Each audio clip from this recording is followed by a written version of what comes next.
Saudara-saudari yang terkasih, Salam. Berjumpa kembali dengan kami GKJ Cakraningkratan Surakarta di dalam acara Sapaan Rohani. Kali ini kita akan belajar dari firman Tuhan yang terambil dari Yohanes 8 ayat 31 dan 32. Terlebih dahulu, mari kita menyiapkan hati di dalam doa.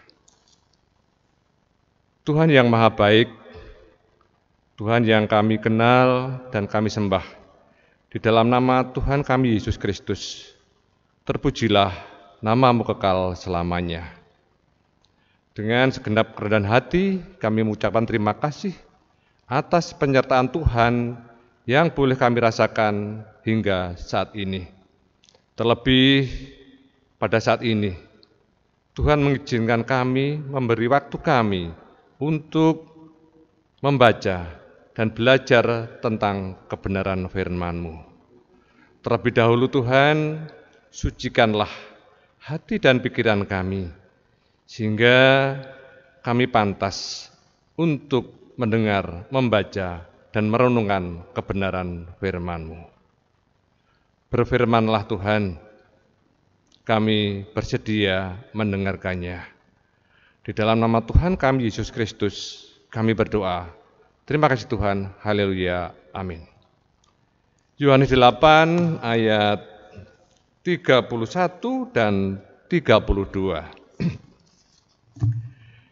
Maka katanya kepada orang-orang Yahudi yang percaya kepadanya, jikalau kamu tetap dalam firman-Ku, kamu benar-benar adalah murid-Ku, dan kamu akan mengetahui kebenaran, dan kebenaran itu akan memerdekakan kamu. Perikop yang ada pada bacaan kita adalah kebenaran yang memerdekakan. Itu adalah tema yang akan kami sampaikan pada renungan kali ini. Banyak orang mengartikan kemerdekaan yang tidak benar. Mereka beranggapan setiap orang bebas mengeksplor dirinya sana-sini. Mereka bebas mencari segala sesuatu menurut hatinya. Bebas melakukan sesuatu, lebih-lebih di era digital saat ini. Dengan mudah mengakses privasi orang lain. Dengan mudah mengekspresikan diri melalui konten yang dibuatnya. Bisa berkreasi, bisa membuka privasi orang lain, bisa mendengarkan lagu ciptaan orang lain, bisa mengkritik sampai mencari dan membenci kelompok-kelompok atau pribadi yang tidak disenanginya. Saudara-saudari yang terkasih, saat ini kita diingatkan melalui kebenaran Tuhan bahwa dalam mengaktualisasi diri, mengekspresikan diri, pikiran, baik secara aktif maupun pasif, haruslah berdasar kebenaran. Ora waton omong, nanging omong nganggo waton. Itu kearifan lokal di dalam budaya Jawa. Ada dasar yang benar untuk menyatakan diri melalui perbuatan nyata maupun melalui medsos. Sedangkan dasar kebenaran tersebut bukanlah berasal dari kebenaran pemikiran pribadi ataupun pemikiran kelompok ataupun golongan dalam masyarakat. Sebab kebenaran yang ditentukan, yang dibuat dan dipilihnya bukanlah kebenaran kebenaran yang universal. Belum tentu cocok dengan adat dan kebiasaan di tempat lain. Kemudian, kebenaran yang bagaimana yang universal itu dan bisa diterima banyak orang? Mari kita belajar dari Yohanes 8 pasal 31 sampai dengan 32.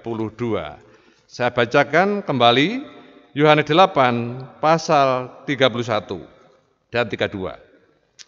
Maka katanya kepada orang-orang Yahudi yang percaya kepadanya, jikalau kamu tetap dalam firman-Ku, kamu benar-benar adalah murid-Ku, dan kamu akan mengetahui kebenaran, dan kebenaran itu akan memerdekakan kamu.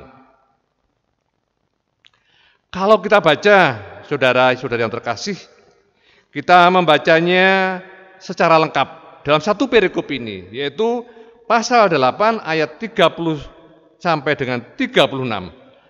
Terdapat dua kelompok orang yang benar-benar percaya dan orang yang percaya tetapi tidak melakukan ajaran Tuhan Yesus. Mereka percaya tidak dengan sungguh-sungguh, imannya tidak sungguh-sungguh. Orang yang benar-benar percaya kepada Tuhan Yesus hidup dalam iman. Imannya selalu dihidupi, tidak bisa berhenti mempelajari firman Tuhan. Sebab kita ini adalah murid yang tidak berhenti untuk belajar. Dalam hal ini adalah belajar kebenaran firman Tuhan, agar tetap merdeka dan merasakan kemerdekaan. Pertanyaannya, kemerdekaan macam apa yang ditawarkan oleh Tuhan Yesus Kristus? Dalam konteks ini adalah kemerdekaan rohani, kebebasan dari dosa. Konsep yang diajarkan Tuhan Yesus tentang kemerdekaan bertentangan dengan kebanyakan orang pada waktu itu. Mereka memaknai kemerdekaan, yaitu bebas secara politis, yaitu terbebas dari penjajahan Roma. Tetapi Tuhan Yesus mengajarkan kebebasan secara rohani, kemerdekaan secara rohani. Merdeka secara rohani berarti bebas dari perhambaan dosa. Sebenarnya, bila seseorang masih berbuat dosa, seperti kotor dalam berbicara, calcul, orang nganggo waton, suka memfitnah, menyampaikan berita bohong, menebar kebencian lewat sosmed dan sebagainya. Sesungguhnya kita belum merdeka. Orang yang hidupnya terikat dengan dosa tidak dapat melakukan firman Tuhan dan tidak bisa melakukan kehendak Tuhan. Sebenarnya dosalah yang membuat manusia kehilangan kebebasan. Selanjutnya, Yesus menyatakan bahwa dalam ayat 36 kita telah dimerdekakan. Jadi kita benar-benar sudah merdeka. Merdeka untuk menjalani hidup dengan benar sesuai dengan kehendak Tuhan. Terbebas dari rasa khawatir, terutama pada masa-masa yang sesulit yang kita hadapi bersama ini. Tetap semangat hidup di dalam Tuhan. Tuhan memberkati kita semuanya. Amin.